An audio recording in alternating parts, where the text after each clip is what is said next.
Welcome to today's 2-Minute Prophecy. This week is only 2 days this week that we're going to be doing the 2-Minute Prophecy. We're going to cover the list here for things needed for life. Now, what's that have to do with prophecy? Well, we're talking about whether or not we're special on planet Earth, and if Earth is special, and if it's difficult for life to exist, maybe that we are the only ones in the universe. Regardless of whether we are the only ones in the universe, we are special, and God created us. So this is just a way of giving us a little circumstantial evidence of whether or not God is true. So, what is needed for life to exist? There's a huge list here. If any one of them is missing, we cannot have life.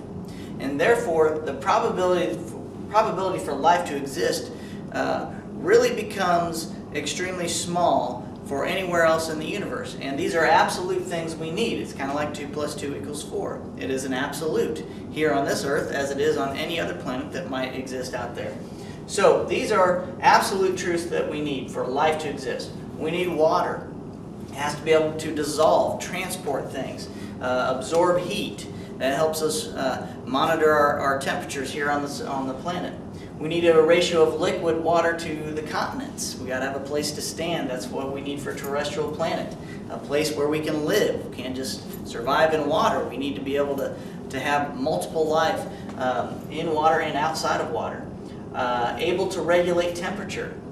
Circumstellar habitable zone. What that means is we are exactly the right distance away from the sun. If the sun was too big, we'd have a problem. If the sun was too small, we'd have a problem. If the earth was too small, we'd have a problem. If we were too close to the sun or too far away, we'd have a problem. Galactical habitable zone. We are exactly where we need to be in our galaxy so that we can see out and see the places around us. If we were inside one of the arms of our galaxy, it'd be too dusty. We couldn't even survive. Orbiting G2 dwarf star, that's the sun. It has to be exactly the right sun in exactly the right place and the correct distance. So that's half of the list and the things that we need. There's lots of questions, I'm sure, on some of these, but though any one of these things that are missing, we cannot have life. And that's your 2-Minute Prophecy.